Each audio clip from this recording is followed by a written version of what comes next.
Good morning, good afternoon, and good evening. Welcome back to Disco Elysium. Let's get it out of the way. I'm well aware that episodes 1 and 2 were a little bit awkward, were a little bit janky at times. I'm fully aware that I am umming and ahhing all over the place. It's just nerves. Won't happen too much, I hope. I'm well aware of it. We'll try and move past it. So, for the purposes of being completely transparent, I did record episodes 3 and 4 already and realised that it was dull as ditch water. So I've reloaded back at the end of episode 2, and we're going to play through from here. I'm going to go a slightly different way, so it's still going to be a mystery. I'm sure I'll end up back in a place I've already been, but it's necessary. So, I can't remember what we've done at this point. Ah, fuck off, Kuno. We haven't explored this dustbin over here, so let's do that.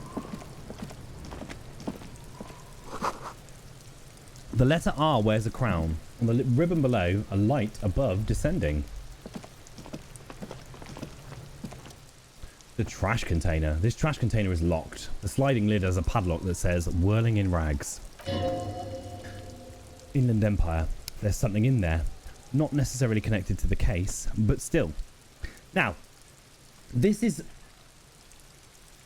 an area that I glossed over completely in the first 2 episodes, which is Inland Empire is an element of our personality. It is our signature skill of our character, and it is our character's ability to work through hunches and gut feelings. He has like a knowledge of things that are happening that he shouldn't have. That, like when we had contact with our police station, and we got off the radio and we could hear, we knew what was going on back at the police station. That was because he has these hunches and gut feelings. So there's going to be elements of the narrative that are a little strange because we're experiencing things that we're not really experiencing. We know that they're happening because we have a deeper understanding of things that we shouldn't. That's a really janky way of explaining it. Also, this screen here is one of the main reasons that I was drawn to Disco Elysium. This was a screen that I saw on the store page. And the artwork grabbed me. And not only the artwork here, but also on our something we can't access at the moment, but our character sheet, our ability to add skills. The artwork on the skills pages are fantastic. And we're going to take some time to have a look at them when they come up. Okay. So in our Empire, our knowledge of things that we shouldn't really know. There's something in here, not necessarily connected to the case, but still. Why am I looking at you, trash container? You're just a trash container. Well, it is a container. Maybe you're prioritizing it. Lieutenant, what do you think could be in there? Trash? Food waste from the cafeteria? They lock these containers to keep the derelicts from flocking in. Could be evidence too. Yeah, I feel like there's something in there. What do you mean, feel? Like an extrasensory perception. Whatever is in there holds a special significance. I agree. We should get someone from the remote viewers division here. What's the remote viewers division? All the detectives from all the precincts who experience extrasensory perception go to the remote viewers division. Their work is invaluable to the force. Wow. Could we get them here? No, because they don't exist. I'm so disappointed right now. I thought there was a remote viewers division. There isn't, but we should still access this container. How do we get the lock open? We could try using a pry bar. There's one in my motor carriage. Or Lieutenant?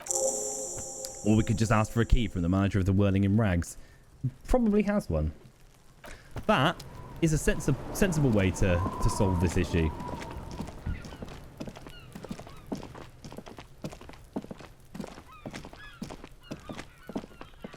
Now, I've got to thank everybody who has taken the time to watch my first video And my second video at this point, I don't even know if anyone's watched it because I only uploaded it this morning. Like, it means a lot. I've had feedback. I'm well aware there's some issues with my own presentation of the video. I've taken it all on board and we're definitely going to work on it. But I've had lots of really great feedback, so I really appreciate it. I really dislike this character, the cafeteria manager. He's an arse. Gart, the cafeteria manager. The man with the unimpressive beard notices you approaching. He drops the ledger he was holding and turns to the lieutenant. Mr. Gart, right? You run this place. Yes. I am Kim Kitsuragi from Precinct 57. This is an inter-district investigation, so joining me from Precinct 41... He looks at you, realizing he still doesn't know your name.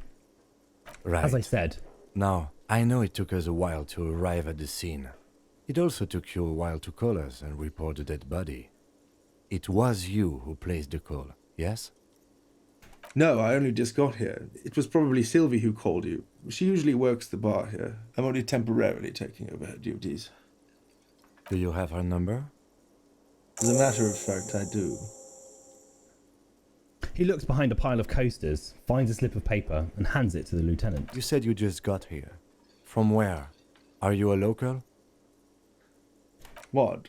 Of Martinez? No, I live in Jamrock. I only sometimes come here to keep an eye on the place. This is just one of the many, many cafeterias I manage. But you still know your way around, yes? In case we need directions. Yes, I know where some things are. But as I said, I don't live here. I just used to work here. And I'm not going to start working here again, if that's what you think. I didn't imply that. Detective? I'm a little cautious, dubious about this gentleman's behaviour. He's not friendly. He's very closed. I didn't imply that. He turns to you. Detective? Who, Yes, me? Detective Cousteau. I have everything. You? Oh, you mean do I have questions? Yes, he means do you have questions for me? Like a police officer would. Who killed him? I don't know who killed him. I'm not the police. That's your job. Did you kill him? What are you, crazy? Of course I didn't kill him. Half-light, medium success. Suddenly you tense up. Blood is being pushed to your muscles. You should hound him on this. Hound him hard. Did you kill him, Gart? No, I didn't. You can tell me, Gart. You killed him, right? I didn't. He turns to the lieutenant. I don't appreciate this. What is this? Why did you have to kill him? Do I have to answer this? He asks Kim. Is this mandatory? The lieutenant stands motionless, his expression unreadable. Did he hurt you? Is that why? Did you get some sort of sick kick out of killing him? What are you, an idiot? I told you I haven't killed anyone. Anyone?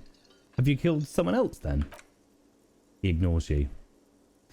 Why did Sylvie go away? She went away because none of your business. This is the second time you've avoided this subject. Oh my god, what is your obsession with this Sylvie person? Get over it. Empathy. Maybe it's who he's obsessed with, this Sylvie person. It certainly sounds like it. That's all. Not so fast. You owe me 130 real. Ooh. Savoir-faire. We have a medium chance of slipping away unnoticed. What's our savoir-faire? Have we got it on here? Does it have any explanation of how it helps us? Savoir-faire. Sneak under their noses, stunned with an immense panache. Oh, it tells us there. It tells us what our chances are of passing any skill checks. This is something that I wish I'd known on episode 1. So, I have this habit of playing indie games, especially things like roguelikes, without any... with as little as possible prior knowledge of a game. I like to experience it completely bare bones, completely blind. It doesn't work out all the time because there's a lot of elements of a game that I miss. This is one of them. We could have got away with not doing a couple of bad skill checks if we just hovered over the writing. So our chances of slipping away are low. And it's a red check, which apparently cannot be retried. So we're asking him what 130 real is. Excuse me, you owe me 130 real. He pronounces the R with a mock aristocratic accent. The IIR, or Intersolary Real, is the global reserve currency. Whatever part of the world you're in right now, it's safe to assume he means you owe him some money. By real, do you mean some form of street cred? No, you don't owe me street cred. You owe me money. You owe this establishment 130 real. He points to the red ledger on the counter. What do I owe this place for? Let's see. He dramatically turns a page in the ledger. 3 nights at a tariff of 20 real. Comes to 60 real. Then there's the window you annihilated. The hole in the window was the first thing I saw when I came to work. So don't try to tell me you didn't do it. That will be 40 real in damages. Another thing you've annihilated is half the bar. You've run a tab of 30 real, actually more, but we'll round it down to 30 for your hard work maintaining the stability and order of Revachol. That's 60 plus 40 plus 30 equals 130 real. And yes, real is still money. But what exactly is money? What are you, a philosopher? Actually, I might be. Money is what grown-up people use to pay for things. Things like this hostel room, or, he peeks into the ledger, or 8 bottles of potent blend and 9 packs of Royal Extra. We use it for everything, really. Interesting. Where do I get it from? Are you serious? From your work?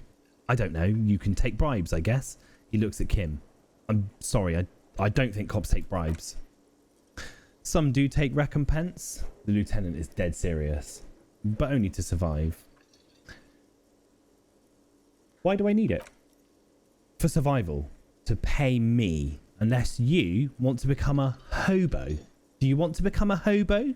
There's nowhere else to stay in Martinez. And it's cold spring outside. Money doesn't make you happy. But it lets you be unhappy for a little longer. So if you run out of money, you die. It's like that for all of us. Me too. That's why I need you to pay me. He stops and says, mostly to himself, I'm not an asshole. Proceed and show him the coins you found. Is this money? Yes, it is. Count them and give them to him. That's 20 plus 10 plus 20 equals 40. I'm now down to 90, right?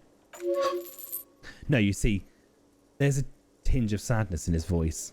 That's 40 cents. Cents are a form of currency 100 times smaller than the real. I'm not even going to take this. Come back when you have 130 real. 100 times smaller? Yes. But that's horrible. It is. He stands silently looking at the coppers on the counter. For a moment, his antipathy is overcome by compassion for the sheer smallness of the money.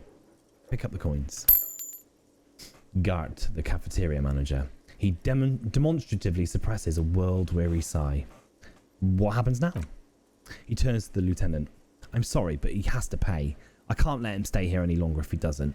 If he doesn't have the money by tonight, then... He shrugs. Officer, maybe you're better off working this from home for now. You live in Jamrock, right? It's not that far away. I don't remember where my home is. Officer. A pattern of creases appears on his forehead. You really need to take this up with your station. I have a shortwave radio in my car. Call them. Ask for assistance. We have to get this investigation started now. Garte, the cafeteria manager. The man wants to say something, then thinks better of it. Good luck. Encyclopedia. By the way, where is home? The address is coming up blank, and this place sure isn't in it. I really don't remember. But you've been at this hostel cafeteria for only 3 nights. Where were you before? You had to be somewhere. Up on Marvel Hill? Why did you say that? These are just synapses firing. It doesn't mean anything. You don't really know, do you? I don't. Does this mean I'm homeless? Something produced by the random firing of synapses doesn't sound like a place you can stay if you've run out of money. I live in a dumpster. I don't care. Fuck everything. Hobocop! Thought gained. Hobocop. Encyclopedia. Entertain the thought when you get the time. Maybe being a hobo and a cop has its advantages. This is the other element that I was referring to before with the great artwork. This is your thought cabinet. This is elements that you pick up on your journey that you can ignore completely, or you can focus on. You can think that is a part of my life that I wish to develop. Hobocop being the first one that we've come up against. Hobocop. A cop and a hobo. A hobocop. Upsides. Can be dishevelled. Doesn't have to wash. Carries himself with a lurched gusto. Hobocop doesn't need anyone or anything. No one can kick you out because you don't have a home. Never pay rent again. Never again here. You're drunk. Why did you even come here, Harry? Go home. You're embarrassing yourself. Downsides? Are there any? I mean, seriously. Give me one. So, we can internalize that thought and make it a part of who we are. I'm not really sure the benefits and negatives to doing it. It says here that our temporary research bonus is -1 composure. I don't know how that affects us. If that just affects us for this 4 hours that it takes for us to manifest this skill, or if that's an ongoing long-term thing. I don't know, but we're going to find out by actually doing it. The artwork on these things is fantastic. I'm a little concerned that taking one of these is taking up a slot that we could use with something that might be a little bit more useful, but it's our first playthrough. We'll probably do a couple just to experience some new elements of the game. Total composure 2. Straighten your back, kick up your poker face. So it's increased our base motorics and reduced our composure. Oh no, our composure is different. Okay, that's what it is. Right, let's move on. So, oh, there was more stuff we wanted to ask, wasn't there? Can I help you? That trash container at the back, is that yours? Mine? No, it belongs to the whirling in rags. Thank you for clearing that up. Why'd you keep the container locked? To keep the hobos and drunks out. That's why. And the neighbours too. They put their trash in there and they don't pay for the garbage company. I thought as much. And are you the only party with access to the trash container? Well, yes, us and the garbage disposal company. Rhetoric. It seems a little callous, doesn't it? Something stirs in you. No, it doesn't. Nothing stirs in me. And it isn't callous, it's common sense. Or, I wonder what this feeling is. We'll go with this, wonder what this feeling is. Prod at him and find out. What if I told you I'm a hobo, or soon to be one, rummaging through the trash? Will you keep me out too? Yes. But I need those leftovers to survive. Sir, I'm sorry, the RCM is having financial trouble, but it's not this establishment problem. It's not this establishment's problem. Doesn't it seem callous to you, guarding even your leftovers from the poor? Callous? What are you, Mazov? Almost all establishments in Revachol keep their trash locked. The whirling in rags is not special in that regard. We need the keys. What do you need them for? It concerns the case. The lieutenant's voice is harsh and sudden. Please cooperate. He takes the keys from under the counter and hands them to you.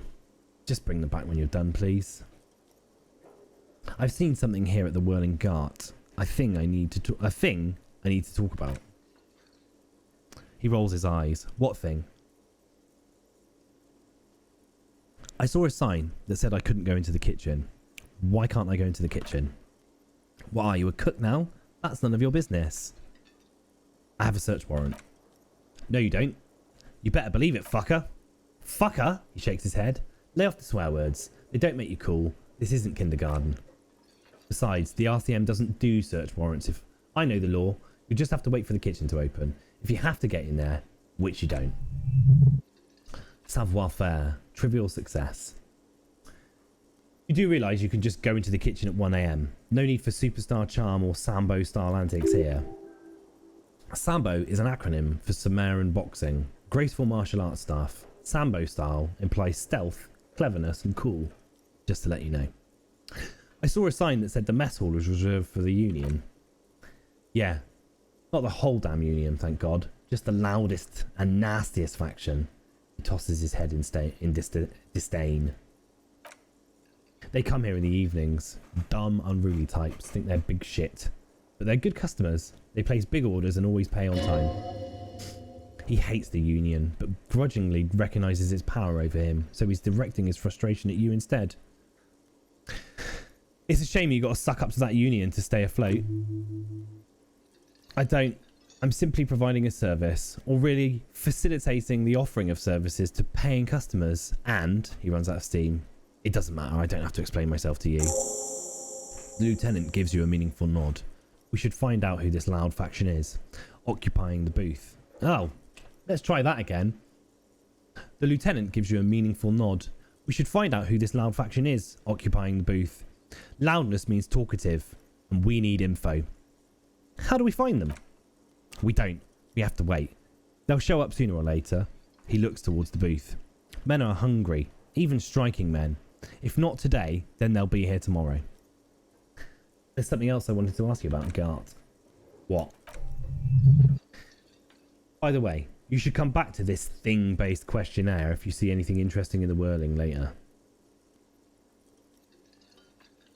Gart, I saw another thing at the whirling.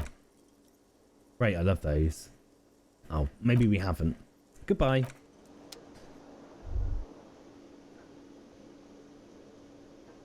For clarity, I did go back up into my apartment in the previous episode, and I'm aware that there was something that I didn't spot on our initial egress from it. So we'll have a quick look at it just to brush over it, really, which is something that Gart mentioned just now.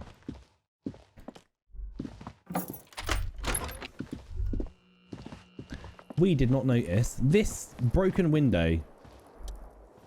The window stands broken in its frame. Cold wind blows in. We can look out. The morning light hurts your eyes. It's hazy, but you see the ocean and some war-torn buildings.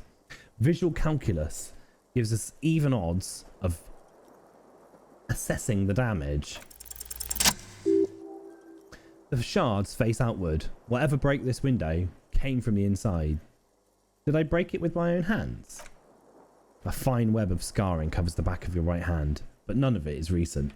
What did this then? Most likely a projectile than a held object. There are no fragments on the floor from pulling a tool back in after impact. Assess the size of the impact. It's too large for a bullet, yet too small for a piece of furniture. You're looking for something heavy and larger than your fist. The shoe you found out on the balcony fits the hole almost as well as your foot. It would have been also heavy enough if thrown with force.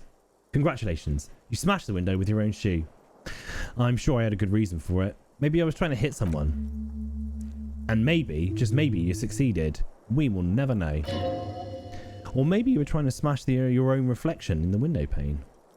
Well, that's our inner thought process. That's our inner knowledge of things. So maybe we were trying to smash our own reflection. I think we've just got a level up. Have we? Am I mistaken? We have just leveled up our inland empire. That might have been not what we wanted to do.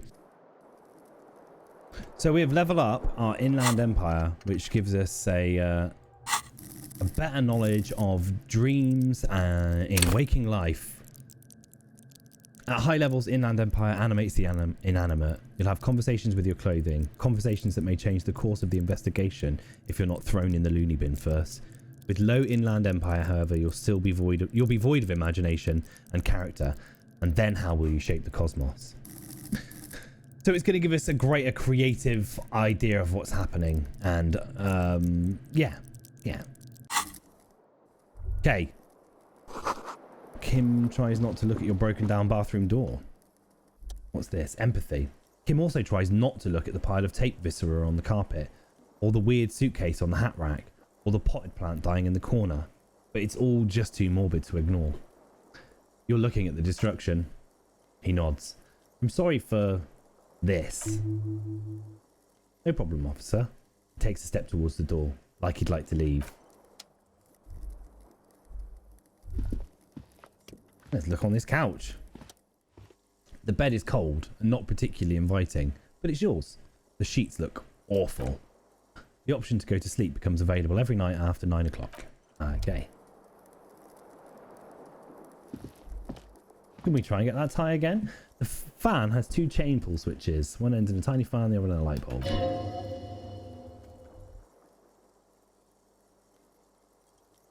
That's locked. We need to put skill points into savoir-faire to open this white check. Okay. Maybe the mirror will present us with something different.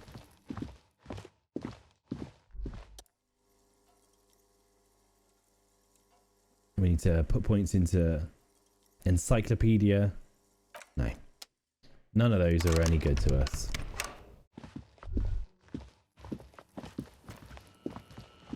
So it might have been largely pointless coming up the stairs here, but we did it anyway.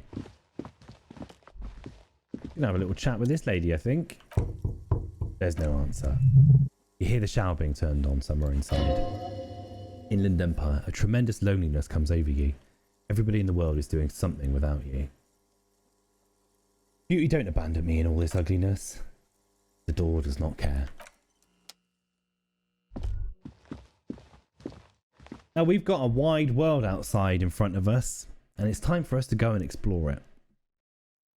Which is overwhelming to me. There's a lot to explore, and I don't know where to begin. We could begin with the trash can that we said that we would look in. That's a good start.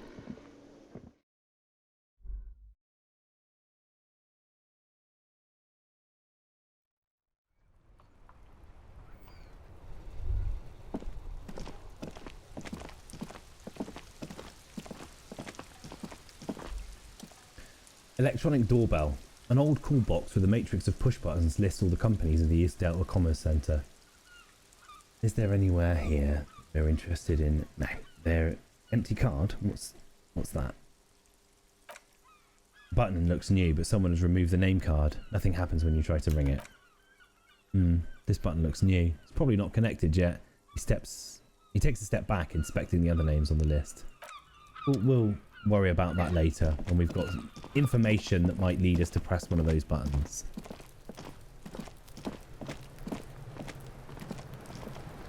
I hope nothing terrible happens to Kuno. Open the padlock with the key. With a well-oiled crack, the lock pops open. It should now be possible to simply raise the lid. Don't. Maybe you shouldn't.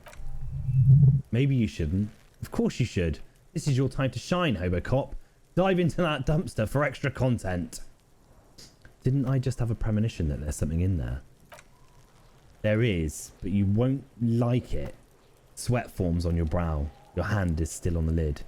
Open the lid. The smell of rotten food rises to greet you. You see soggy cartons, dirty rags, and organic waste. We're just in time, the lieutenant peers in. This hasn't been emptied in over a week. Look under the boxes of cartons. You see milk, an egg rest with one broken egg in it, some pasta wrappers. Picking up the soggy packages somehow feels familiar.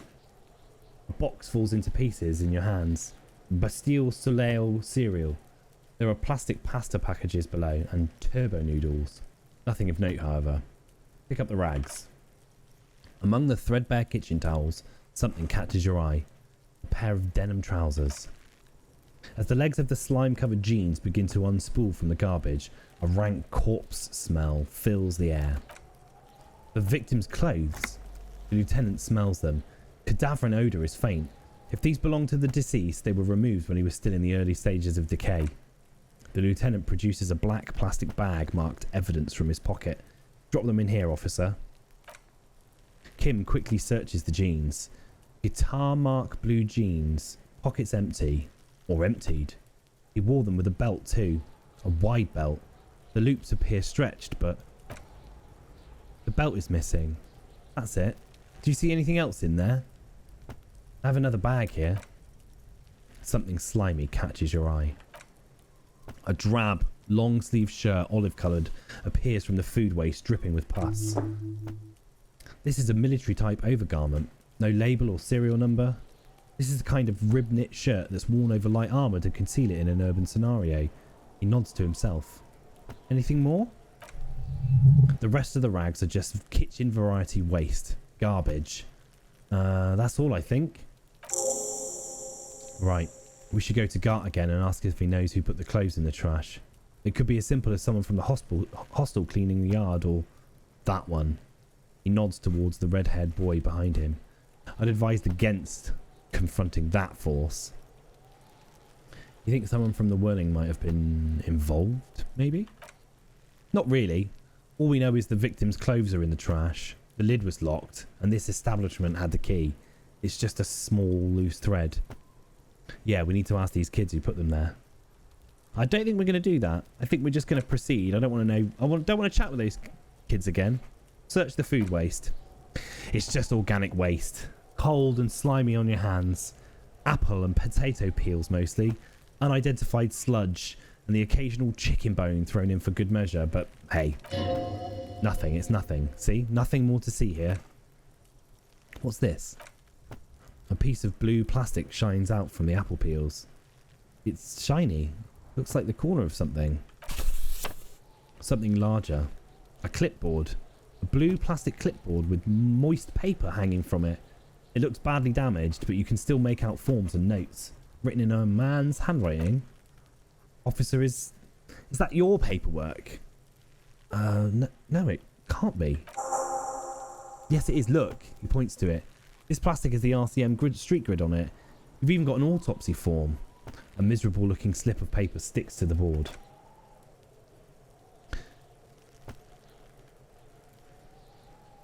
It has a foreboding quality to it. Maybe I needed to lose it for the great bloodletting to begin? What are you talking about? I don't know. I don't know either. He points to the ruined notes. You should take stock of your notes. Make sure it's all there. Official notes contain informants' names. If some have fallen into the hands of RCM's adversaries, bloodletting may well ensue. I don't know, man. Sounds like an order. I don't really take those. I see, yes. You're what we call a badass, aren't you? He makes little quotation marks around the words, indicating that he is unsure of his actual... badassery.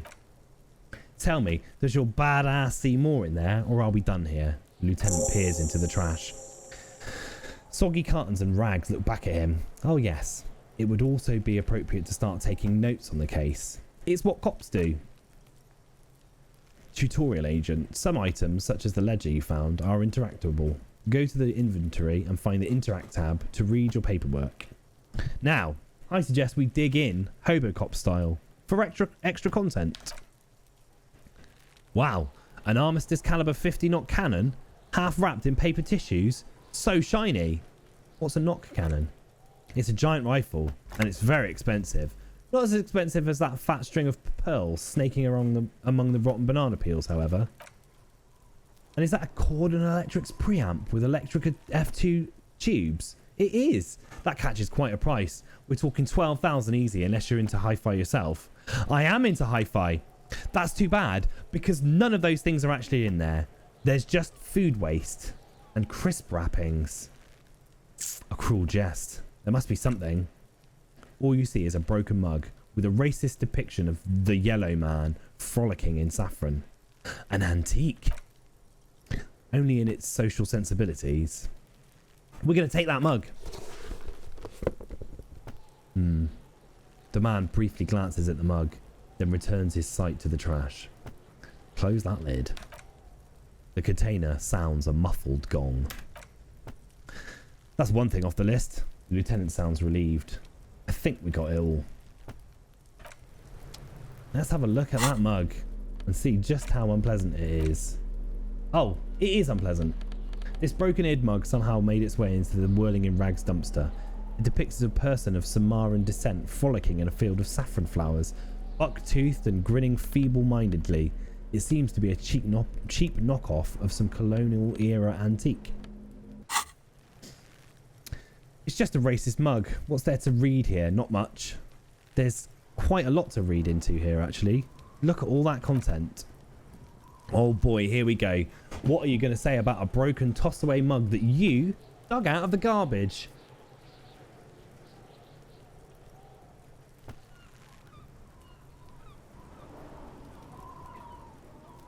This mug is an example of prejudice. I'm going to use it as an example of what not to do. But it was in the trash. Why not just call it out when you see it? Or do some volunteering work?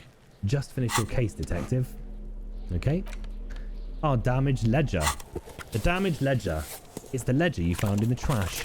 A pitiful cabbage of white and yellow papers hanging from plastic board, barely held together by a metal clip. This sad display is made complete by the faint smell of urinal cleaner. Anything else? There's a piece of toilet paper. Or is it cleaning tissue? No, it's toilet paper. Desperately sticking to the back of the blue plastic clipboard. It's a metaphor for you.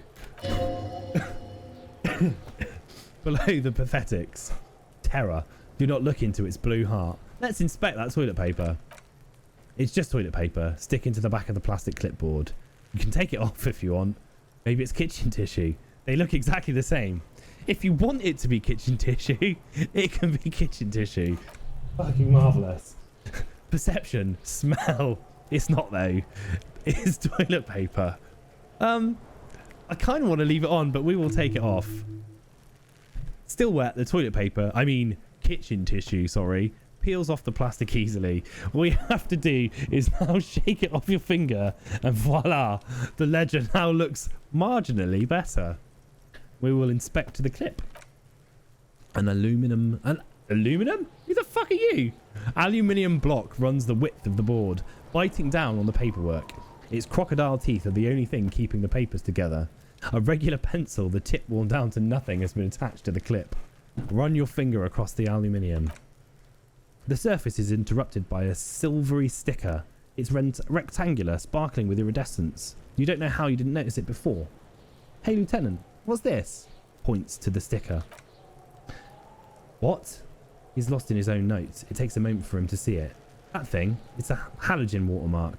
We use it for adding information to RCM property. What kind of information? It depends. Aside from an anti-counterfeiting stamp, mine has my station number and address. The information varies by date of issue. How many years you've been on the force, he's thinking. I'll have that. It'll have that. Sorry. How can I read it? Any capable light with the right wavelength will do. Like, for example, all RCM vehicles have headlights designed to reveal halogen watermarks. Mine too. Ah, that means you can read the watermarks if you just turn the lights on. That's all, thank you. Okay, he returns to his neatly kept notes. Browse the white papers. They're not exactly white. They're yellowed in patches by sunlight and alcohol and covered in dense blue handwriting. Ink escapes into the watercolour patterns, reaching its tendrils across entire pages. The paper itself is checkered with faint red lines forming short paragraphs. Once in a while there's a red stamp that exclaims, "Case files, commit to paper." The case files themselves are plenty. You count more than 100 sodden, crumpled up earmarked pages falling apart in your hands. They appear to be sufficiently organised and extremely dense, if mostly illegible. What is in there? What are they about? Work, strife, poverty, the Jamrock Quarter. These are handwritten logs of investigations dating back to January 51, this year. The exact number is hard to estimate due to missing pages and an odd naming convention, but there are at least 20, maybe 30 cases undertaken, not completed, mind you. There was mention of a naming convention here. Yes, it appears you employ a, shall we say, robust yet literary system. Each investigation has its case number written on the margins. Yet still more tellingly, most are accompanied by a name. Oh my, and they're written in capital letters too. Yes, all caps. One is called The Next World Mural, another The Square Bullet Hole Murders, another yet The Unsolvable Case. More? Others appear more light-hearted. The Guys on a Couch in an Unexpected Location and The Murder at the Hookah Parlour, even the rare article-free Collapsing Tenement. Murder features prominently throughout. You like this grimy murdering, don't you? It's going to take an effort to piece these case files together, but it can be done. Later, once you've done inspecting them up close. Kim, my cases appear to employ some kind of naming convention. You mean the alphanumeric? Officer, precinct, time of arrival at the scene? No, I mean a non-numeric one with titles. Oh, you mean the titular? Yes, well, so do I. In our defence, almost everyone in the RCM does. Why is that? It's a holdover from the early days of the RCM. Right after the revolution, when the organisation had little idea on how to do things, it persists in an unofficial capacity. Officers use these titles to refer to the work among themselves.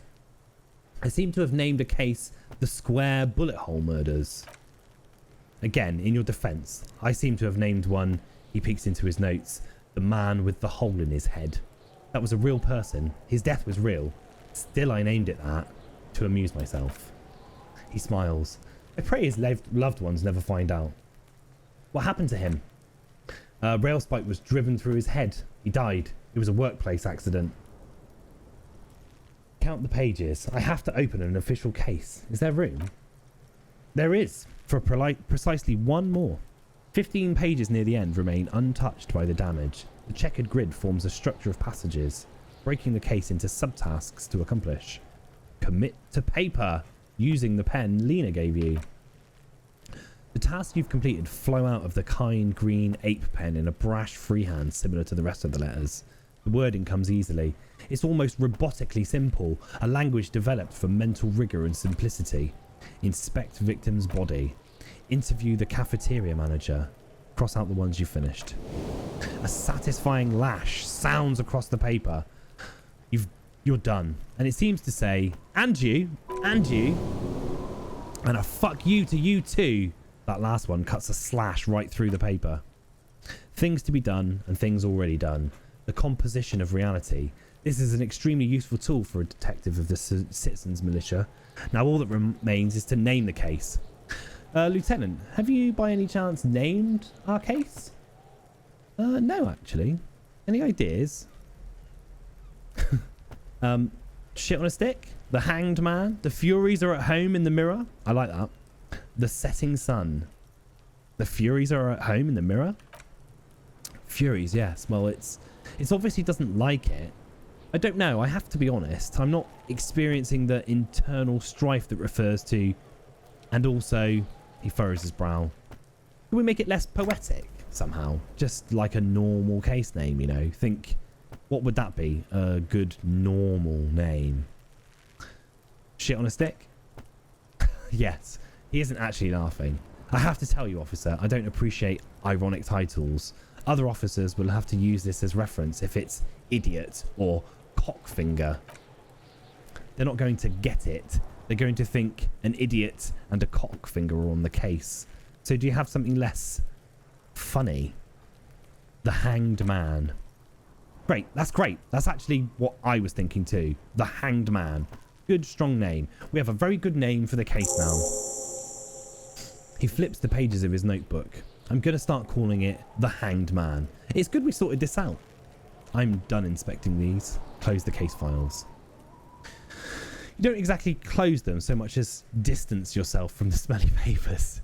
They're a little further from your nose now. We can't read the case files because they're terrible. Browse the yellow papers. In the back you see thin translucent copier paper. Some neon yellow, some bright red. All covered in boxes like marching armies. These look like official forms waiting to be filled out. What types of forms are there? 3. The topmost are misconduct fines, the middle ones are station calls, and the bottommost are field autopsy forms. Each is easy enough to make sense of. Misconduct fine. A monetary penalisation ranging from 20 to 250 real. Severe cases allow for 1,000 real, but that requires special paperwork. The details of issuing these fines are spread out over the rest of the fields. Station call. These are quite sinister in tone. They give a date and time for the person to appear at the specified precinct police station. Below the call are the criminal charges you risk by not appearing.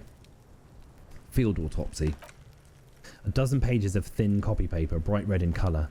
You see the parameters of a deceased human form waiting to be filled in. Age, sex, condition of internal organs, colour of the irises, predation marks, condition of sexual organs. Enough of these. Yes, all that remains now is to fill those forms and hand them to people. Fines for wrongdoers, interview requests for bad guys, and field autopsies to dead guys. What delicious power hid within this pathetic mess. You feel better. The rest of the stinking cellulose is much worse for wear. Being sandwiched between the board and the rest of the paperwork must have spared the fragile copy of paper. Look at the clipboard. It's made of dark blue plastic, hard enough to beat someone to submission with. The edges are rounded, however. The U4 sized board feels thick and heavy in your hand. Light shimmers on its wet surface. On the back you see the embossed letters RCM. It's blue. The blue heart, don't look into it. Shake the ledger. Something rattles inside ever so slightly. Is there a hidden compartment? The plastic shimmers like lapis lazuli, but it is not see-through. You cannot see to its centre. How would I open it? With your hands? U4 sized pages hang from the clip, screwed to the top of the board. Ooh, we have a chance of opening the hidden compartment. We succeeded. The two sides of the board appear slightly misaligned, like a drawer that's come off its slides.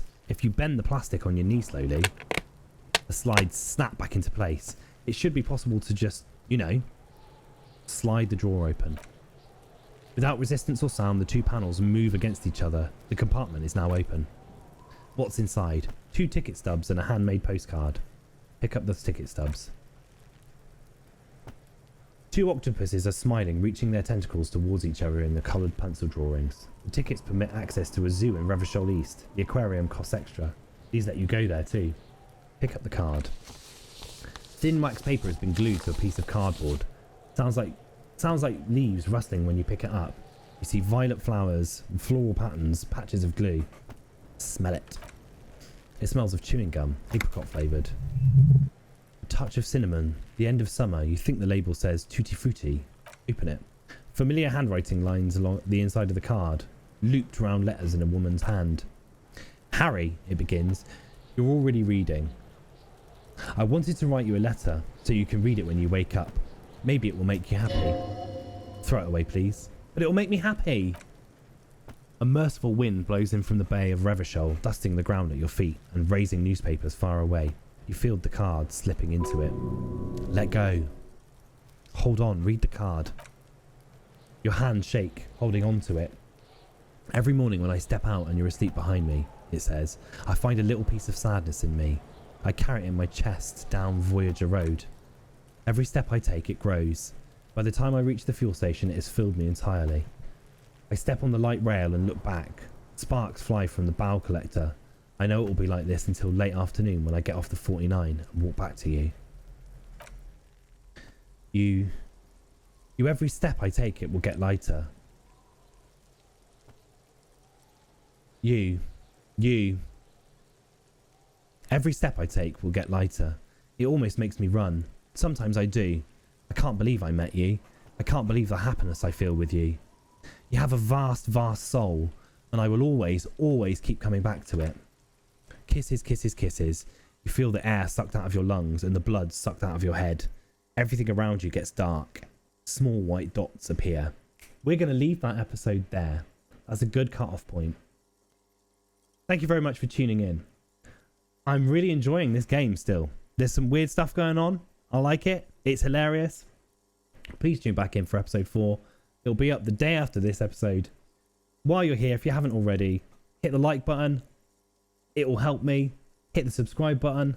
That'll help me. Check out the description under the stream. It should have a link to my Twitch stream, which I am regularly on day and night.